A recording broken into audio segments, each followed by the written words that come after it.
Okay, yes? When I go back to my library, I don't know how to explain what a consumer-driven health plan is. Can you tell me a little more so I can? Sure. What it is in essence is they give you a menu of, they give you a certain amount to spend, and then they give you a menu, and you decide what to spend it on. Dental versus this versus that, or you shift a little here, shift a little there. You know, at the end of the day, employers who offer that bet that the money's going to dry up and then you're sort of on your own. That really is the clearest way of explaining it. But they bill it as, you know, independence, you get to make your own decisions, blah, blah, blah. So is that the way the county is wanting to head because it's cheaper? That's a direct, they've been trying to go there for a long time, and I have just resisted even talking about it. The county's been trying to go down the road on a lot of big issues that we've managed to stop over the years. And hopefully with a little luck and a lot of pushback, we'll be able to stop them again. But none of this stuff you see is new. I mean, they've been trying to do this, increase our premiums for a long time. They've been trying to water down retiree health care for a long time. I mean, these are things we have fought over and over again at the bargaining table many times over. But they're taking advantage of the fiscal situation, and they're hoping they can get ahead of this time, and we just can't allow that to happen. Yeah, you know, on the fiscal situation, it's really, let me really crystallize what we're up against. When you're spending $4.2, $4.3 billion, it's not a matter of you not having money. That's an awful lot of money.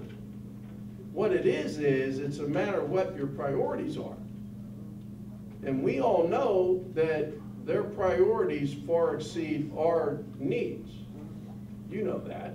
I don't need, you guys know better than me some of the ridiculous stuff they spend money on that has no correlation to the quality of services. And that's what we're trying to get at. You know, because if we can get to that, we don't have a fiscal problem. And that's going to be part of our message as well. Because the taxpayers got to know that, you know, the taxpayers expect public services from you folks, because you're the ones that deliver. They get that. What they don't know is all the other stuff that their money's going to. And it's time that we start bringing a lot of that out. Yes, sir. Yeah, you know, what kind of information, you guys gave us some information for us, hand out to our passengers a couple weeks ago. Are we going to get any more of the information? Oh, yeah. Yes. I got a lot of feedback from that, so. Yeah, we're gonna have a lot of those handouts. You know, they're gonna be small, like palm cards, and yeah, that's all gonna be part of the campaign.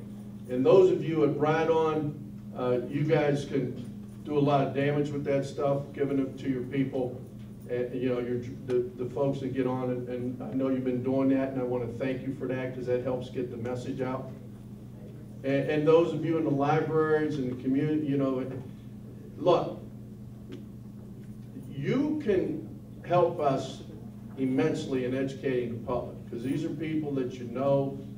A lot of your patrons, they've been your patrons for years, and we have our attorneys checking where the legal lines are. But part of the campaign is going to be you guys start talking directly to your patrons, and it's not going to be a slanderous message. It's going to be reality. If this keeps up, you're not going to get A. You're not going to get, you see what I'm getting at? And you need to be prepared to do that, because that's an integral part of getting our message out. Look, we represent 5,000 career employees. If only half of that group starts talking directly to the patrons that you guys have built relationships over the years, you drivers, you see the same faces each and every day. known by their first names, libraries, the health clinics.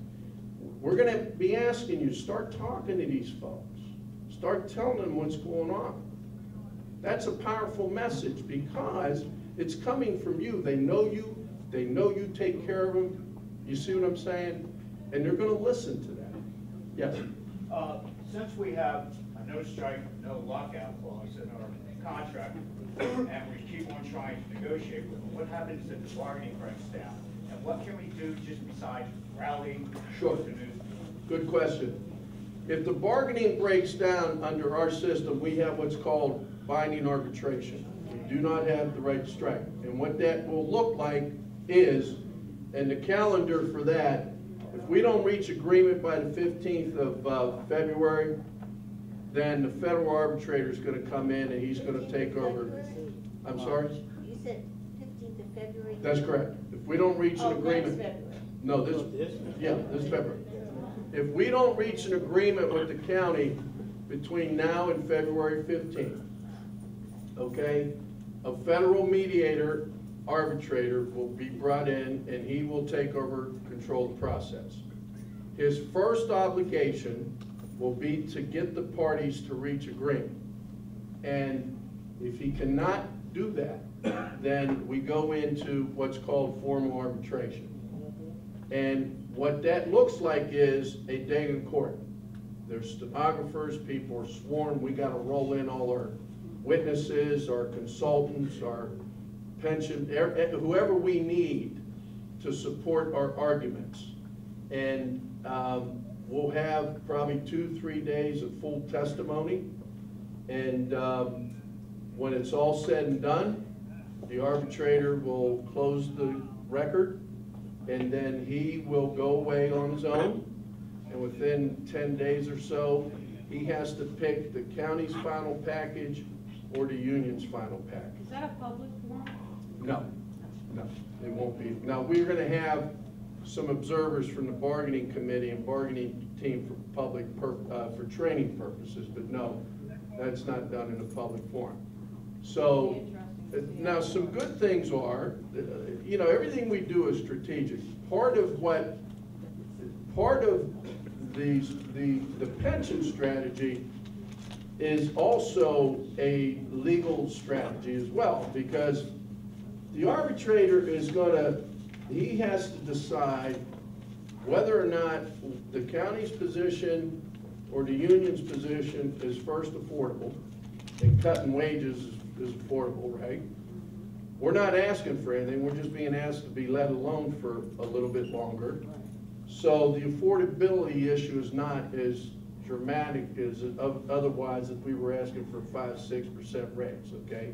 So the threshold is much lower. But what we're trying to craft is a final package that will be a menu of different alternatives that the county can pursue. Sound alternatives, they gotta be credible. The numbers gotta work. The experts, you can't just bring anybody in to testify, they gotta be a certified expert, that's what the law requires, that the experts can support. And then, when all that's over, he's gonna pick.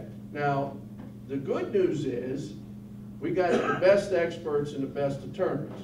So our case is always superior to what the county puts on. That's number one.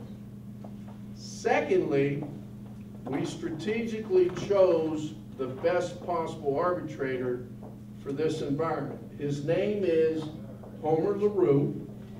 He's a nationally known professor at Howard University. He's an attorney.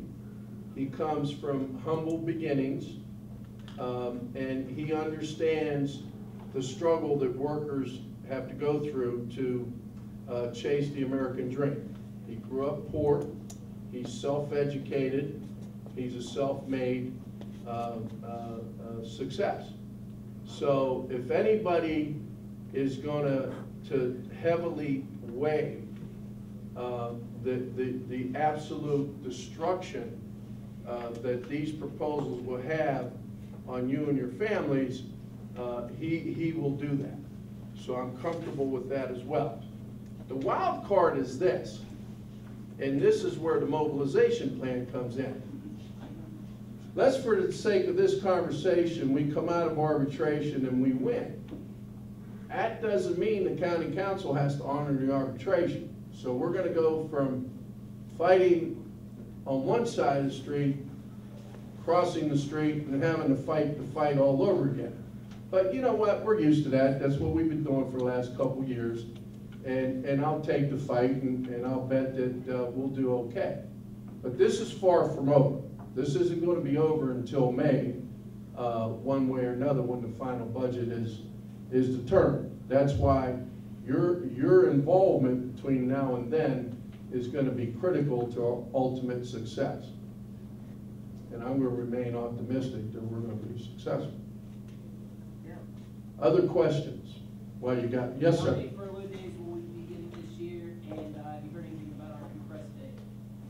The compressed days are being worked on in a separate venue. We have a committee with some of your own employees on it, and we have a federal mediator involved. I think we're going to come out okay on that.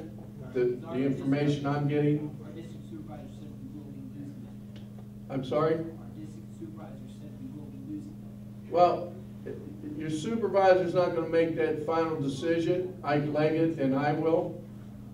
So unless he became county executive all of a sudden, or president of this union, I suggest your supervisor, you could tell your supervisor that I appreciate your opinion, but you're not going to make that final decision. And then what about the furlough days? Furloughs, look, I'm trying to keep you away from any financial hardships, but let's not kid ourselves. If we have to use furloughs as part of the formula to get rid of all this ugliness and save jobs, we will. But we're not going to put that on the table yet because we're not there yet. The other thing we'll use if we have to is retirement buyouts again. We're going to use everything we have to do to protect your jobs and your salaries. Now, this is a very strategic process. You can't put everything on the table up front because what they're going to do is take it. And we're not there yet. We're still fighting. We got a lot of fight in us. But I want you all to rest assured that we're going to put every imaginable option on the table, and it could end up being furloughs. It could end up being another retirement buyout or anything else that'll work. But tell your supervisor, he don't make that call. If he doesn't want to believe you, give him my phone number. I'll tell him. I have a question back. Yes, go ahead, brother. This thing, particularly for ride-on driving, what kind of plan do you have for our attendance policy? We have a new attendance policy on the table. I believe that when you finally see it, you'll agree that it's much, much better than what we got. It will also include wiping everybody's slate clean and everybody starts fresh from day on. It's not going to have that tunnel you get in and can't get out of anymore. I heard you guys loud and clear. It's one page, all right? And I think you're going to like it.